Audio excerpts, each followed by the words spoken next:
Assalamualaikum warahmatullahi wabarakatuh. Kali ini saya akan menjelaskan terkait dengan riset desain, yaitu bagaimana pengertiannya, alur pembuatannya, serta sumber literatur. Riset desain adalah rencana atau strategi untuk mengumpulkan, mengukur, dan menganalisis data secara sistematis guna menjawab pertanyaan penelitian. Nah, riset desain itu juga biasanya digunakan untuk sebagai blueprint yang dapat mengarahkan jalannya penelitian agar efektif dan efisien. Riset desain juga dapat digunakan untuk menentukan metode, teknik pengumpulan data, serta teknik analisis yang akan digunakan. Nah, bagaimana untuk membuat riset desain?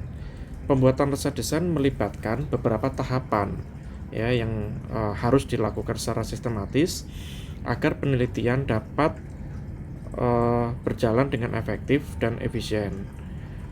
Nah, berikut ini adalah alur dalam membuat riset desain. Yang pertama adalah identifikasi masalah penelitian. Tahapan ini digunakan untuk menentukan topik penelitian yang relevan dengan bidang studi atau mungkin kebutuhan organisasi. Tahapan ini juga digunakan untuk mengidentifikasi masalah utama yang ingin dipecahkan melalui penelitian. Kemudian tahap yang kedua yaitu menentukan tujuan dan hipotesis penelitian. Pada tahapan ini kita dapat merumuskan tujuan penelitian yang ingin dicapai. Ya, kemudian jika penelitian bersifat kuantitatif, mungkin kemudian tentukan hipotesisnya atau dugaan sementara yang akan diuji. Tahapan ini juga dapat digunakan untuk menentukan variabel yang akan diteliti dan bagaimana hubungan antar variabel. Tahapan yang ketiga yaitu memilih jenis dan pendekatan penelitian. Ya, pendekatan penelitian misalkan dengan kuantitatif, ya itu bisa menggunakan data numerik dan analisis statistik. Ya, kemudian kalau dengan pendekatan kualitatif dapat digunakan untuk menggunakan data deskriptif dari wawancara, observasi atau metode yang lain. Ada juga pendekatan mixed method, ya. Itu biasanya menggunakan kombinasi antara kualitatif dan kuantitatif. Kemudian yang keempat, menentukan teknik pengumpulan data. Ya, data dikumpulkan, ya, misalkan data primer dari survei, wawancara, observasi atau eksperimen. Ya, kemudian data sekundernya misalkan dari studi literatur, dokumen perusahaan, laporan proyek sebelumnya atau yang lain. Ya, kemudian juga selanjutnya menentukan metode sampling, ya, yaitu acak atau convenience. Tahap selanjutnya yaitu menentukan teknik analisis data.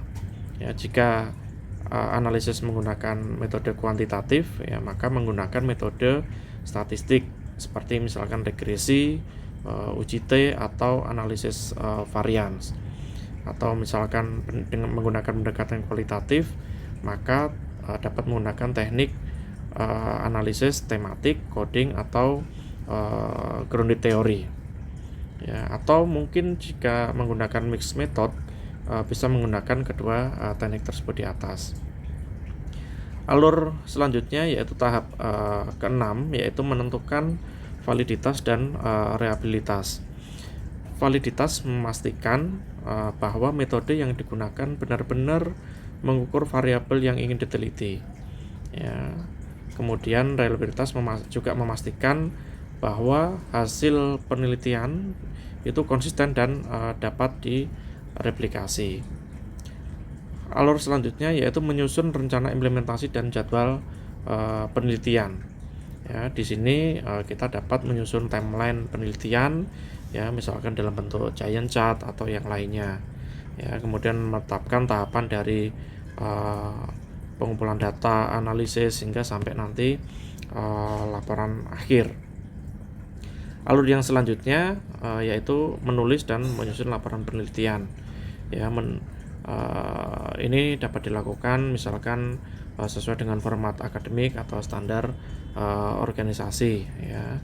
Biasanya ada struktur laporan penelitian yang dapat ditentukan. Nah, ini adalah sumber literatur yang saya gunakan ya untuk menyimpulkan pengertian maupun alur dari pembuatan desain penelitian. Ya, ada dari Crosswell, Sekaran, Bremen, Kotari, dan Yin. Demikian yang dapat saya sampaikan. Terima kasih. Assalamualaikum warahmatullahi wabarakatuh.